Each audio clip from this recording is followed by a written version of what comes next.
What's up, freak bitches, wherever you may be, however you may be listening. Thank you for giving us just a few minutes of your time. Joining me for the Star Wars spoiler review, my good buddy, Aaron Glazier.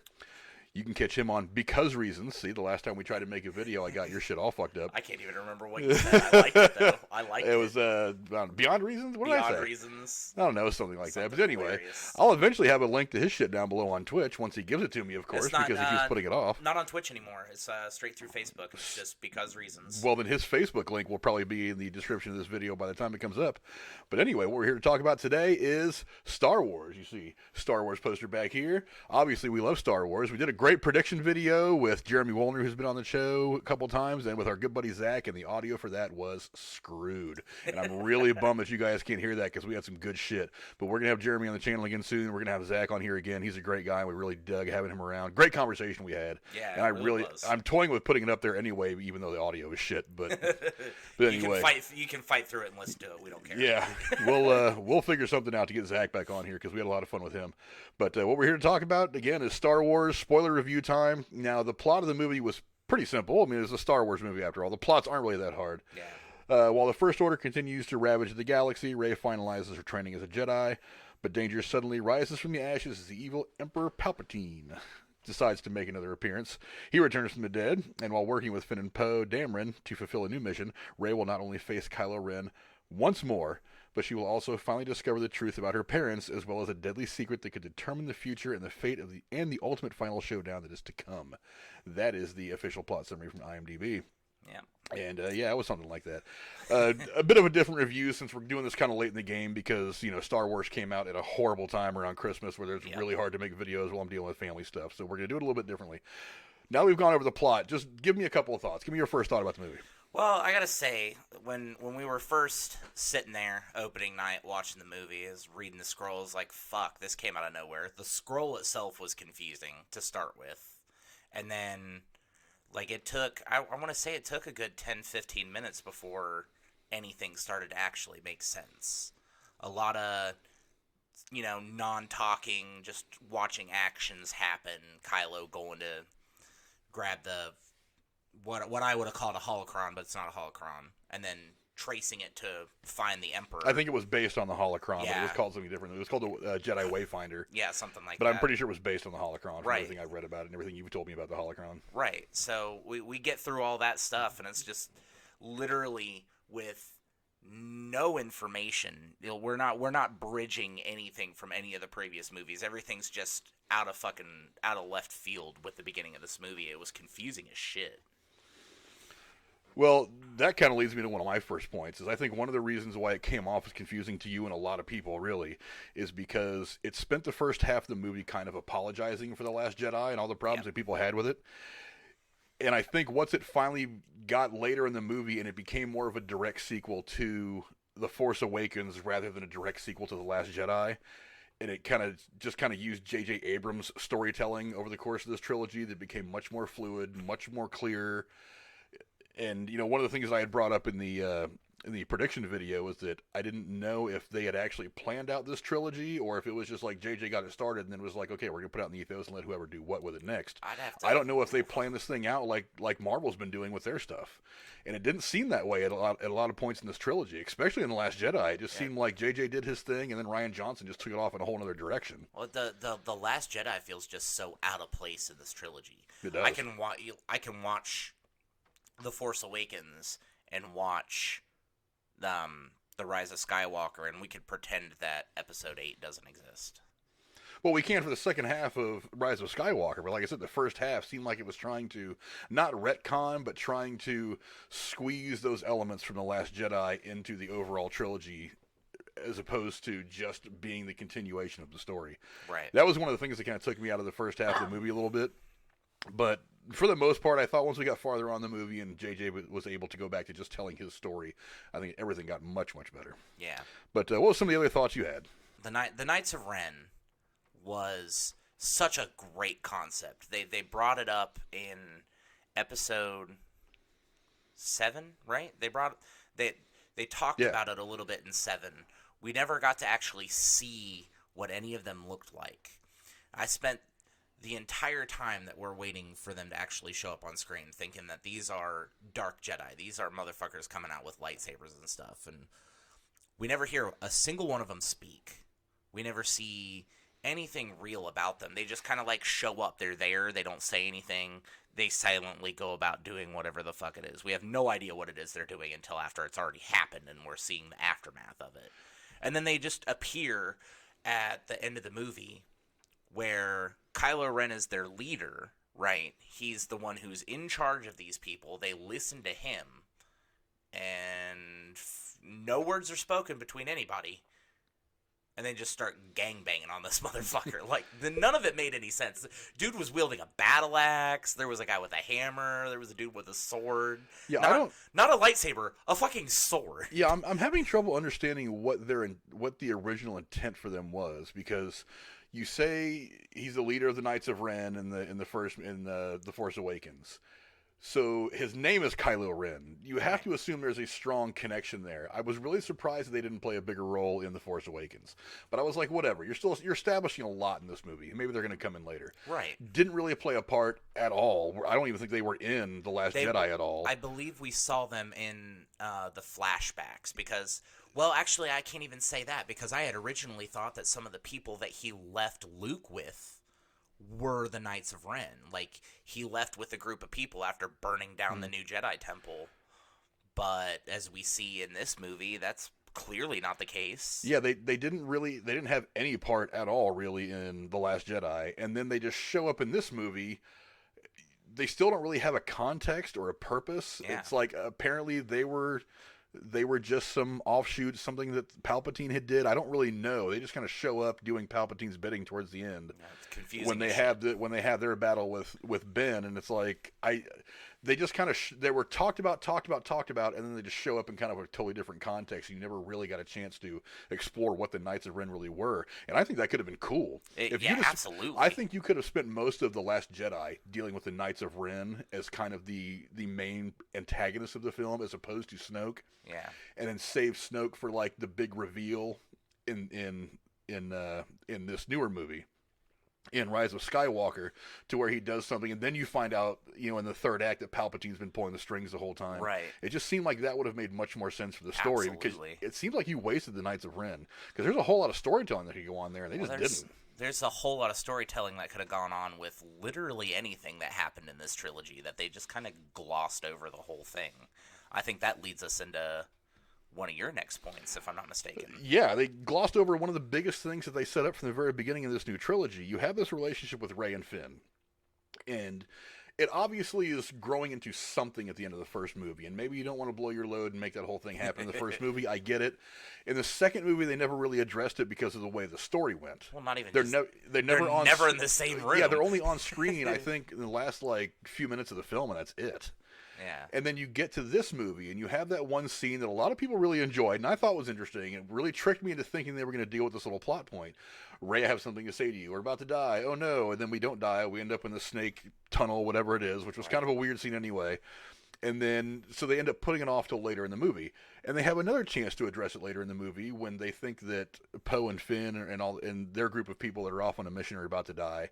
And they play with it then, too, and never complete it. And then the movie ends, and you're like, wait a minute, there's something hanging out there. It's much more than an elephant in the room. It's a very important point between these two main characters that you explored and explored and explored, and then you're just leaving incomplete. Absolutely. And I don't get that.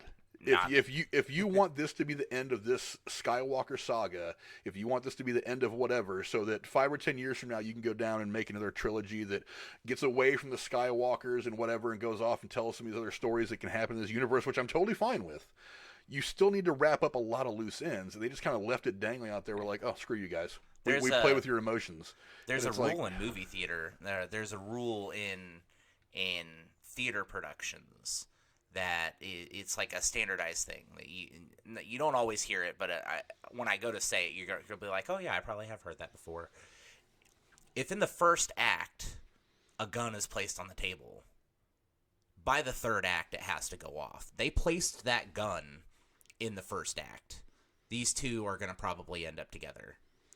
and that gun never went off. Well, they did it twice. If you consider this trilogy like a first, second, and third act, they did it in 2 different movies. They had like the first, second, and third act. They toyed with it and then just never completed it. So you put the gun there twice and didn't do anything with it twice, all at the same time. So it's like, okay, do we explore this later? What's the deal? But I mean, there was a bit of an ambiguous ending that I'll go into in just a second. Anyway, you had some stuff about Skywalkers that you wanted to talk about. Yeah. So it all pretty much, everything I have to say about the Skywalker situation stems from about the last, minute and a half of the movie. And it's in the show notes of Skywalker bullshit that Aaron wanted to talk about, so that's what he thinks about all this. Exactly.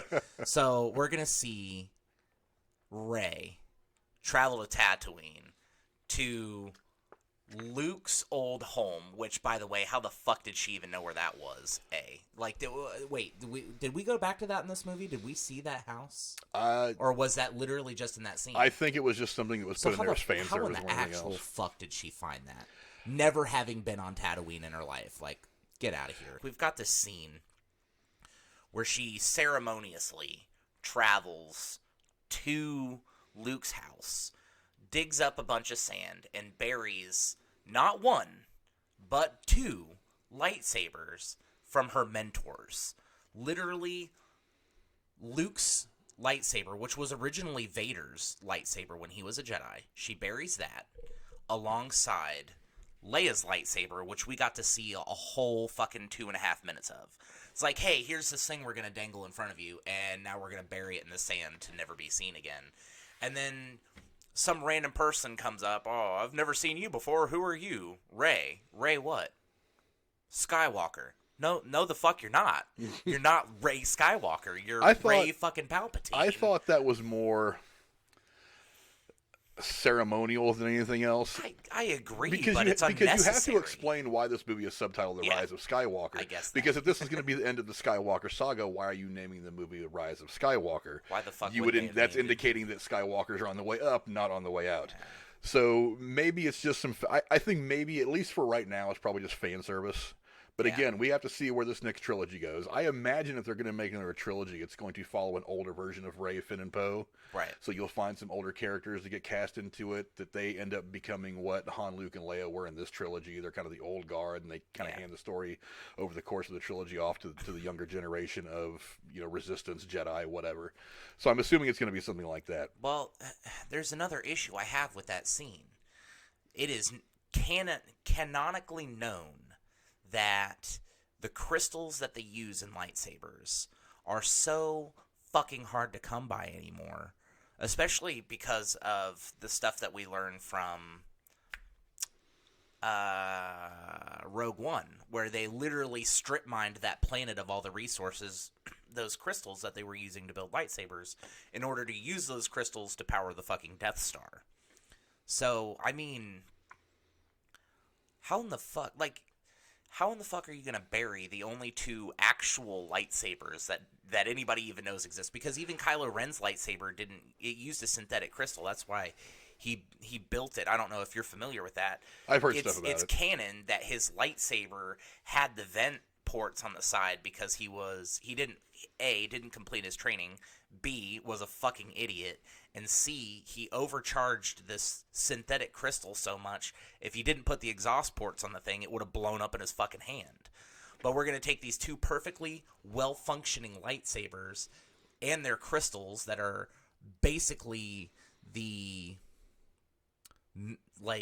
Star Wars equivalent of mithril, and hide it in the fucking sand, and then she's going to open up this fucking yellow lightsaber that looks like it was built off of her fucking old staff. Which I actually really like. It does. I do. I love that lightsaber. But that lightsaber and Kylo Ren's lightsaber are actually my 2 favorite lightsabers I've ever seen. I don't understand. No. My favorite lightsaber that they've shown on screen was that fucking crazy-ass lightsaber that she had in her vision of Dark Rey. Oh yeah, that lightsaber was wicked. That was pretty wild. But we've seen that double-ended lightsaber before with kind of. Not like that though. Not the whole switchblade action. Yeah, but that shit was we have nuts, seen the dual-ended lightsaber, back in the prequels. So yeah. But whatever.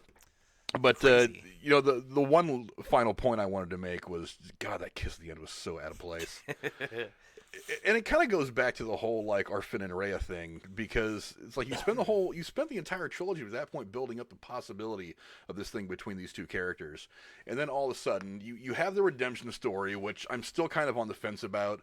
I'm okay with him getting the redemption, but I don't think it should have been so easy and so up front. I mean, he got stabbed in the chest. I know, but still, you killed Han Solo. Yeah, I'm still to not have convinced. him to have a better redemption than Darth Vader had, which I think was a better redemption, didn't seem fair to me. It just didn't seem right. I mean, but that's his father was whatever. there in both instances. True, so but I don't know. Whatever. But and then for this whole thing about Rey dies, they pulled a Marvel on us. It's like she died, but she didn't die. He does the whole Force thing, which I didn't even know he had been trained to do that. I thought maybe it was something you had to get to a certain level of Jedi to be able to pull that off. And I mean, you say Rey that being kind of special. I mean, you say that, but we watch Baby Yoda do that. It's true. So yeah, but he's Baby Yoda. he's still a fucking baby. But and then it's like they're both come around, and then they have this passionate kiss, and like literally. And you and me went to see the premiere of this. Yeah. What was my reaction? I really went. And then it's like, what? Yeah, and then it was just and even people in the theater. There was like a non-reaction to the thing. Yeah, and we were in a full theater. Yeah, opening night at a fucking fan event. packed. We were at a fan event for Yeah. this thing, and it was such an underwhelmed reaction to that kiss that people were kind of like, really? Yeah, there was no purpose to it. Like, yeah, I get. And then he goes off and dies 3 seconds later. Yeah, I get that they probably felt they needed to put that in there with all the buildup that those two characters had throughout the last two movies, especially in. But the buildup wasn't romantic though. That's why it didn't fit. I would beg to differ on that subject, because what we see in The Last Jedi, granted, I don't want to acknowledge its existence. They were really intimate during that section where they were on the Super Star Destroyer confronting Snoke together, and I knew at that instant that Finn was going to get butt fucked in this relationship, and they were going to probably end up together. Yeah, and they played on it so much. Kylo was so obsessed with her, and then we saw her darker side come out, and she was starting to become more obsessed with him. I knew that something like that was going to happen. But there was no fucking point to the kiss. But after finding out what we find out that they are, God, what did he say? Jedi opposites or whatever it's called. I forget the term. I forget the terminology he used.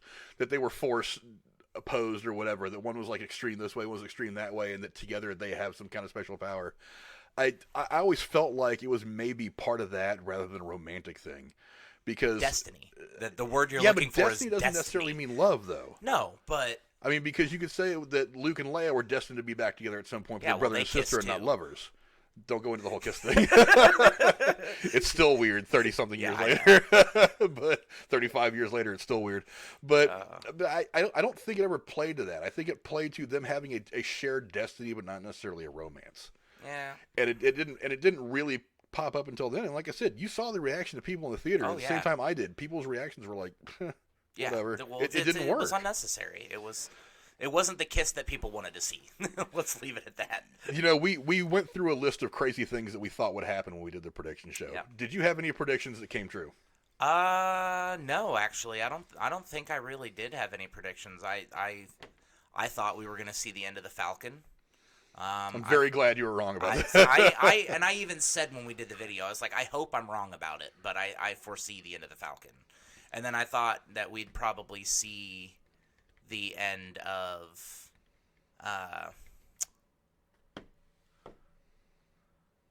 Lando. I thought we would probably see Lando die, maybe Chewie die, especially as was mentioned, since Peter Mayhew's dead now.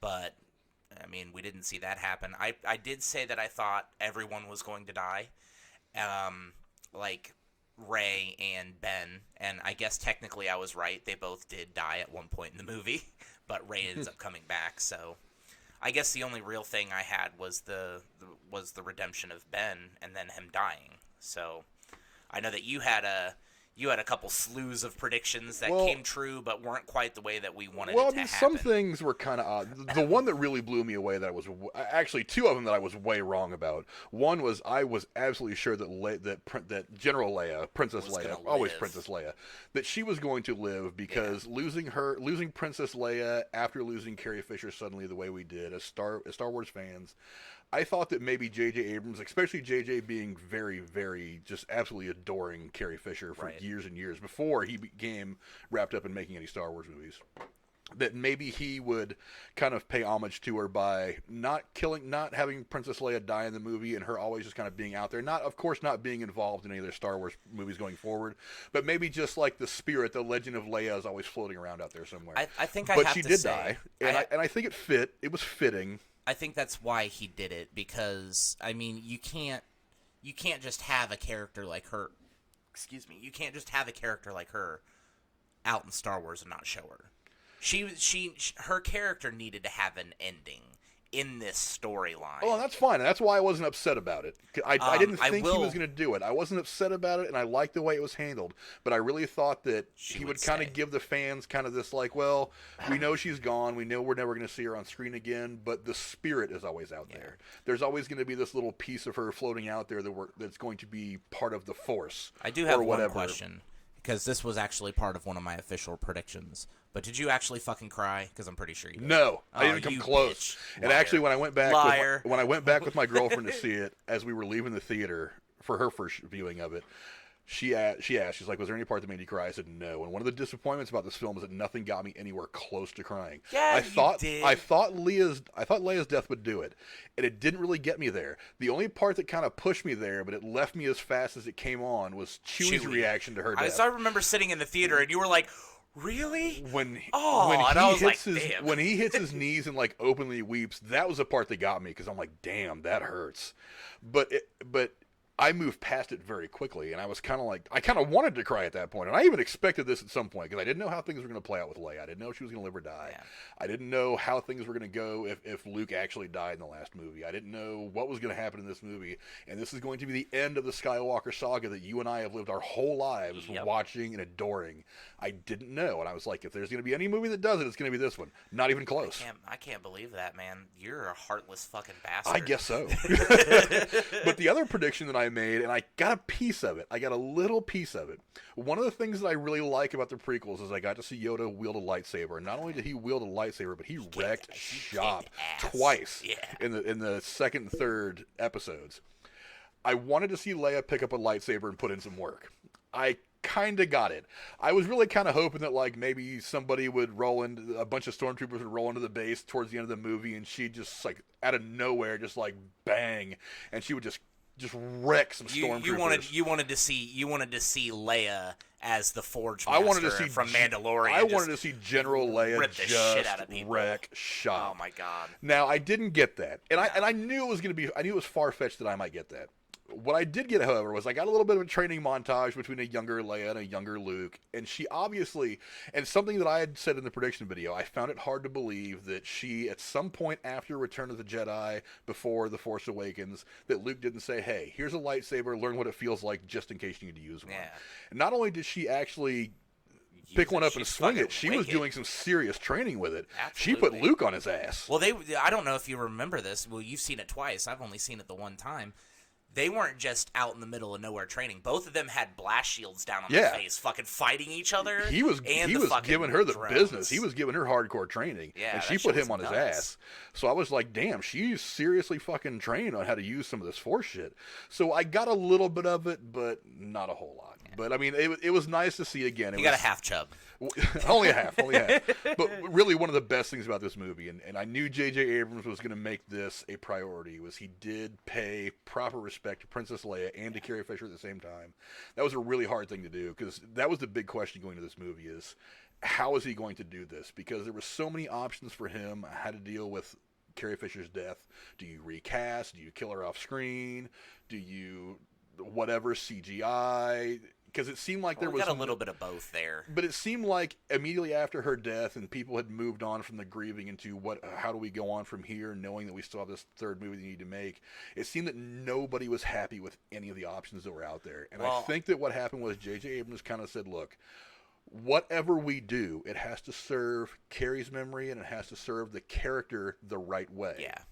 And as long as we do that, people will see it, and then eventually they'll all just kind of look at it and be like, okay, that was the best you could do in that situation. We're going to go ahead and be good with it. I think he did a great job. I think he did a fantastic job, especially, I mean, and you brought it up. You said, with her dying and us having that grieving period took almost a fucking year, because it was like she died, and then we had Rogue One come out like 3 weeks after her death, and that was a whole other. And that final scene with her in Rogue One, that was a whole other step of fucking trying to grieve, and then like 6 months later we had The Last Jedi, and we saw her again in there, and literally the whole time I'm watching this movie, I'm like, she's gonna die in this one because she's already dead, and it didn't happen, and it's like that threw me for a loop.